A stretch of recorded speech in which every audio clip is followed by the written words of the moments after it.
हाय दोस्त, good evening. कैसे हैं आप लोग? आप लोग बेटर होंगे। तो चलिए आज स्टार्ट करते हैं एड्स। ठीक है, और एड्स को समझाते जो आखिर एड्स में होता क्या है और कैसे कैसे क्या होता है। सबसे पहले देखिए, कहा जाता है क्या जी, एड्स का फुल फॉर्म क्या है? Acquired immuno deficiency syndrome. Acquired immuno deficiency syndrome, ठीक है, इसको बोलते हैं क्या, एड्स। इसमें क्या होता क्या है, तो इम्यून सिस्टम का डिफिशियंसी हो जाता है। यहाँ देखिए लिखा हुआ है डिफिशियंसी ऑफ इम्यून सिस्टम। इसमें किसका कमी होने वाला है? इम्यून सिस्टम का। अगला टर्म आ रहा है क्या,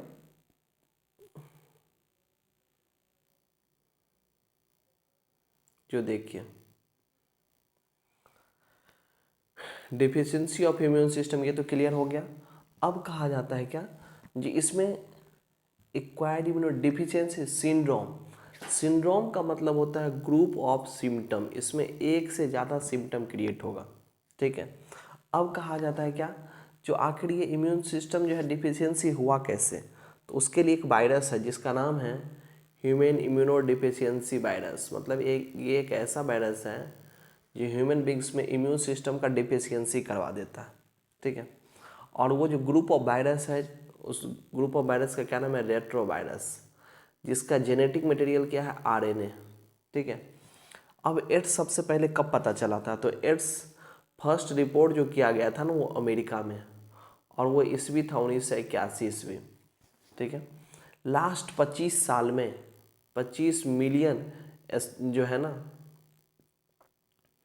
वो पर्सन वो मर चुका है, समझे कि नहीं?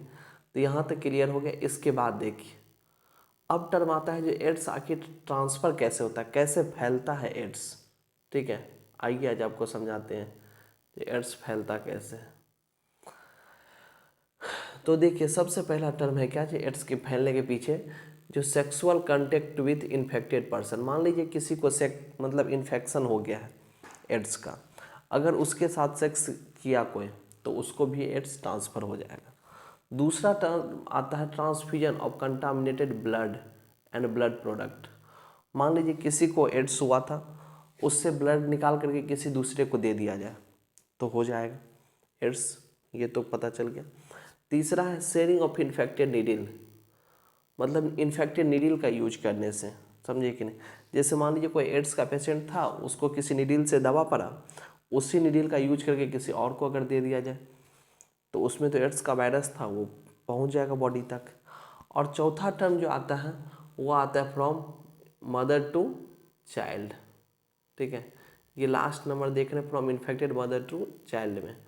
अब कहा जाता है क्या, जो किसको ज़्यादा रिस्क रहता है एड्स होने का, तो आइए बताते हैं। ज़्यादा रिस्क जो है ना, वैसे इंडिविजुअल को ज़्यादा रिस्क रहता है एड्स होने का जिसका मल्टीपल सेक्सुअल पार्टनर हो, समझे कि नहीं? जिसका मल्टीपल सेक्सुअल पार्टनर होगा उसको एड्स होने का संभावना ज़्यादा है। अब कहा जाता है क्या, या फिर उसको भी ज़्यादा है जिसको बार बार रिपीटेटेड ब्लड ट्रांसफ्यूजन, जिसको बार बार ब्लड चेंज करवाने का ज़रूरी पड़ रहा है, उसमें भी एड्स होने का संभावना है। तीसरा टर्म आता है क्या, ड्रग एडिक्टेड, मतलब ऐसा जो ड्रग्स लेता हो। तो देखिए ड्रग्स वाले में क्या होता है, एक ही सिरिंज लिया, उसमें सब आदमी थोड़ा थोड़ा ले लिया, तो मान लीजिए अगर किसी एक को भी था तो सबको फैल जाएगा, ठीक है। अब अगला टर्म आता है क्या, जो चौथा टर्म यही है, जो चाइल्ड बॉर्न, मतलब ये जो है ना मदर से चाइल्ड में ट्रांसफ़र हो जाने का प्रोबेबिलिटी रहता है। जो जैसे मान लीजिए कोई लेडी है जिसको एड्स हो गया है, तो उसका चाइल्ड भी होगा, उसको भी जो है एड्स होने का प्रोबेबिलिटी रहेगा, ठीक है। उसके बाद टर्म आता है क्या, जो एड्स आखिर ट्रांसफ़र कैसे होता है। अब कहा जाता है एड्स जो है ना, वो नॉट सेपरेट फिजिकल टच, ये जो है ना फिजिकल टच के जरिए नहीं होता है सेपरेट, ये बॉडी फ्लूइड के जरिए जो है ना ट्रांसफ़र होता है, ठीक है। जैसे मान लीजिए यहाँ लिखा हुआ है जो किसिंग हुआ, समझे कि नहीं?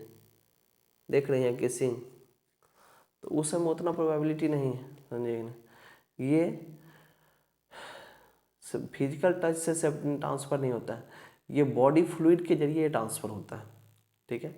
उसके बाद देखिए अगला टर्म आता है क्या, ट्रांसमिशन।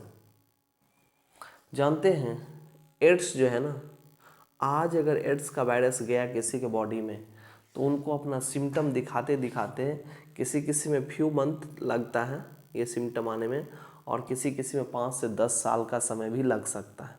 ठीक है, तो यही बात कर रहे हैं, जो एपियरेंस ऑफ सिम्टम एपियर्स होने में किसी किसी में कितना समय लग सकता है, 5 से 10 साल भी लग सकता है। ठीक है, तो देखिए तो मेजर पोर्शन है। अब समझिए किसी की बॉडी में आज गया और वो अपना ब्लड किसी को डोनेट कर दिया, उसको पता नहीं था, ठीक है, चेक नहीं हुआ सही से, तो अगर उसके बॉडी में वायरस गया था, वो किसी को ब्लड डोनेट कर दिया तो दूसरे को फैल जाएगा ना। हाँ, ये तो सीरियस प्रॉब्लम है। उसके बाद देखिए बताते हैं रिप्लिकेशन ऑफ रेट्रोवायरस। रेट्रोवायरस आखिर कैसे रिप्लिकेट करता है, यहाँ ये बताते हैं। इधर देखिए,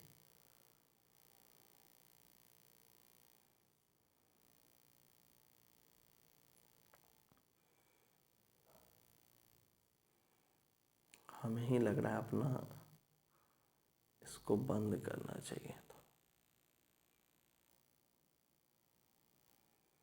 देखिए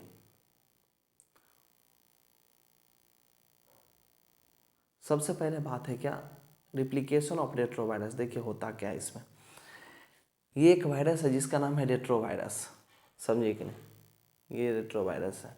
ठीक है, जिसमें आरएनए होता है जेनेटिक मटेरियल, और ये क्या करता है, जैसे देखिए ये अपना जो है ना जेनेटिक मटेरियल डाल दिया सेल के अंदर। ठीक है, वायरल आरएनए आया, वो रिवर्स ट्रांसक्रिप्टेज एक एंजाइम है जिसके हेल्प से वो कन्वर्ट हो गया डीएनए में। ठीक है, और ये डीएनए जो है वो गया और सेल के अंदर न्यूक्लियस है ना उसके डीएनए के साथ यहाँ मिक्स कर गया। ठीक है, फिर उसके बाद देखिए वहाँ से क्या हुआ जी, ये नया नया वायरल आरएनए बना बना के निकालेगा। ठीक है, अब देखिए नया नया वायरस कितना सारा प्रोड्यूस हुआ, तो इसको हम बोल देते हैं वायरल फैक्ट्री।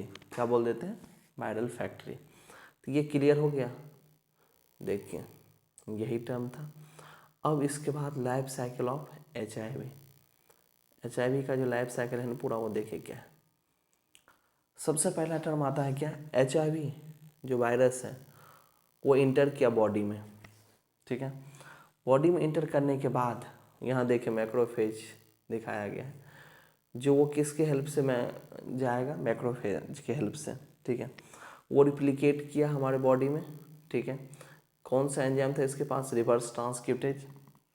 उसके बाद वायरल डीएनए जो था वो कहाँ गया, होस्ट के बॉडी में, डीएनए में। अब इन्फेक्टेड सेल जो है ना वो प्रोड्यूस करेगा बहुत सारा वायरस। अब वो वायरस जो है ना वो इंटर्स करता है।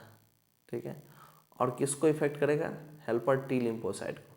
यहाँ देखिए टी लिम्फोसाइट को ख़त्म किया, फिर वहाँ से रिप्लिकेट करके बहुत सारा वायरस वायरल प्रोजेनी बनाया जो अटैक करेगा अदर टी सेल पे। टी सेल डिक्रीज होगा जिसकी वजह से वीक हो जाएगा इम्यून सिस्टम। ठीक है, अब आइए उसकी वजह से देखते हैं इफेक्ट क्या कैसा पड़ता है, डायग्नोसिस उसका क्या और ट्रीटमेंट क्या है। देखिए सबसे पहले कहा था क्या, ये पीरियड जो है ना, इस पीरियड में पेशेंट जो है वो फीवर, डायरिया और वेट लॉस उसको सिम्टम आएगा। समझे कि नहीं, देख रहे कितना माइन्यूट सिम्टम है। अब कहा जाता है कि और ये क्यों आया, क्योंकि उसका डिफिशियंसी हो गया ना टी लिम्फोसाइट का। ठीक है, अब कहा जाता है जैसे माइकोबैक्टीरियम हो गया, ये माइकोबैक्टीरियम की वजह से ट्यूबरकुलोसिस होता है, TB, virus, fungi, parasite like toxoplasm, इस सब की वजह से उसको इन्फेक्शन होना शुरू हो जाएगा। तो ये तो था इफेक्ट, उसके वजह से क्या क्या सिम्टम क्रिएट हुआ। फिर अगला टर्म है डायग्नोसिस, उसका क्या कैसे कैसे टेस्ट, उसका क्या क्या सब है। तो इलाइजा एक टेस्ट है। ठीक है, एंजाइम लिंक इम्यूनोसॉर्बेंट एसे। ठीक है, उसके बाद कहा जाता है क्या, ट्रीटमेंट। ट्रीटमेंट कुछ इस तरह से है, जो देखिए ट्रीटमेंट में क्या होगा, एंटीवायरल ड्रग्स दिया जाता है जो कि पार्शली इफेक्टिव है। इसके वजह से पेशेंट को जो है ना कुछ दिन तक उसका लाइफ स्पेन बढ़ जाएगा, ऐसा नहीं है जो वो बच जाएगा, मरना तो है ही। ठीक है, जब हुआ एड्स इसका मतलब टिकट तो कट गया, अब कोई उसे रोक नहीं सकता। अब देखिए प्रिवेंशन ऑफ एड्स, एड्स से कैसे बचे, तो सबसे पहले कहा जाता है क्या, लोगों को जो है ना एजुकेट करना पड़ेगा, लोगों को इन्फॉर्मेशन देना पड़ेगा जो आखिर एड्स है क्या, कैसे होता है। दूसरा, यूज ऑफ डिस्पोजेबल निडिल, मतलब जिस निडिल का एक बार यूज हो गया उसको फिर से यूज नहीं करना है। उसके बाद फिर free distribution of condom, condom का क्या करना है, फ्री डिस्ट्रीब्यूशन। उसके बाद ब्लड बैंक को क्या करना है, सेफ। रेगुलर चेकअप करवाना जरूरी है, समझे कि नहीं, ताकि अगर होगा भी तो पता चल जाए। सेफ सेक्स और कंट्रोलिंग ड्रग्स एब्यूज़, ये सब वो मेथड है जिसके जरिए एड्स को प्रिवेंट किया जा सकता है। आप एक बार देखिए, हमने ट्राई किया, देखिए एक से एक मॉडिफिकेशन लेकर के आ रहे हैं। आप लोग बस इस चैनल को सब्सक्राइब कीजिए, शेयर कीजिए, बता तो रहे हैं बायो का एकदम फील दिला देंगे आखिर होता क्या है, ठीक है। लेकिन पूरा वीडियो को पूरा शेयर कीजिए, है कि नहीं, चैनल को पूरा सब्सक्राइब कीजिए आप लोग, ताकि एकदम मज़ा आ जाए, ठीक है।